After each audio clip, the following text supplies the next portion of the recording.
Well, history and baseball will intersect at Prince George's Stadium as the 13th annual Negro League Legends Hall of Fame celebration is set to get underway. It will culminate in a game featuring collegiate and semi-pro players in throwback uniforms. And joining us now to talk about this is Dwayne Sims, founder of the Negro League Legend Hall of Fame. Thanks so much, Dwayne, for joining us. I'm back home. Yes, you are back home. Talk to us a little bit about the Negro League. Well, what is exciting about this, even though we're doing our event this year at the home of the Bowie Bay Sox, Prince George's Stadium, we're really going to start kicking off the Rube Foster's anniversary of the founding of the Negro National League. It was founded in 1920 in Kansas City, but in 2020 it'll be 100 years. Wow. And that a lot of the players that we didn't know about play sandlot here locally, like excuse me. Some of the players played for the Washington Homestead Grays, also the Baltimore Eli Giants. Like Bucky Wallace, we brought him here. He was 102 years old. Ted Double Duty Ratcliffe used to throw and catch, and that was during the time of Bob. Oh, excuse me, I'm so sorry. My throat is about to go raw right here. But during the time of 1943. A lot of the folks in Prince George's County did not even know that their family members is in encyclopedias.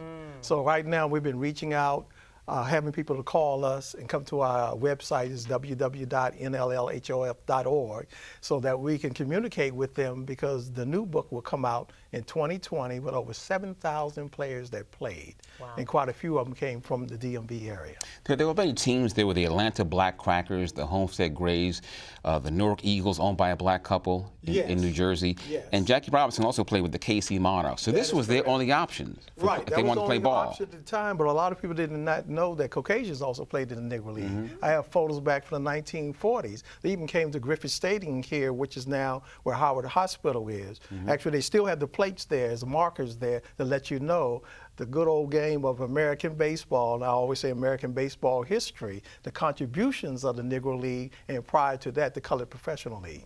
Now, you just named a couple of real fancy names, yes. Ted Double Duty. Are some of those old players still around? Well, bless his heart, in 2007, where was he? We brought him here to Prince George's County. Very good. And we celebrated within Maryland National Capital Park and Planning. One of our partners has been supported for the last 17 years since I've started, and then also going back to the Prince George's Stadium, where we actually host teams there.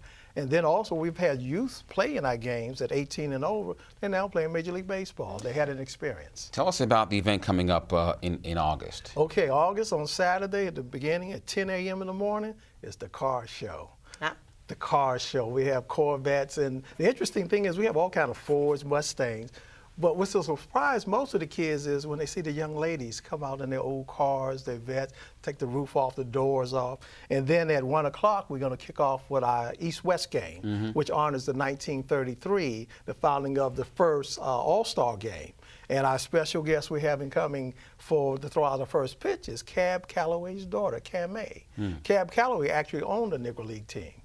Oh, very good, very good. Now, you brought a couple of pieces of memorabilia with us. Dwayne, how did you get into this? Have you always been a big baseball fan? Never. Never knew anything about it. Here's the irony of this. When I was growing up in Prince George's County off of Edward Street, I can say that now, my next door neighbor did not know that he played baseball.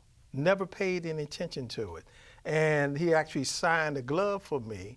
And what we do, take the gloves and throw them away in the backyard. And that player also, he's deceased, found out since 2003, I founded the Negro League.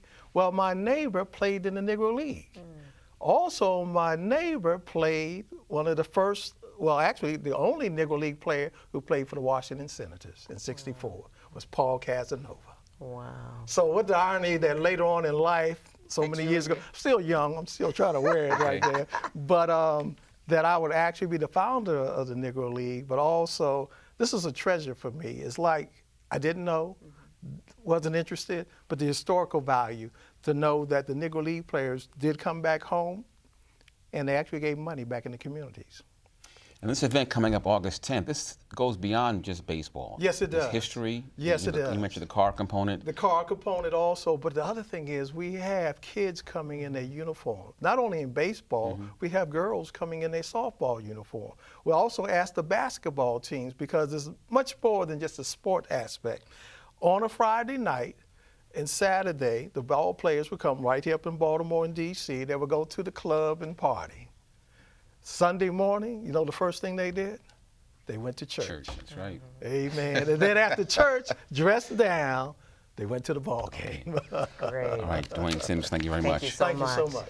Well, that day-long event, again, kicking off at Prince George's Stadium Saturday, August 10th at 10 a.m. and goes through 4 in the evening.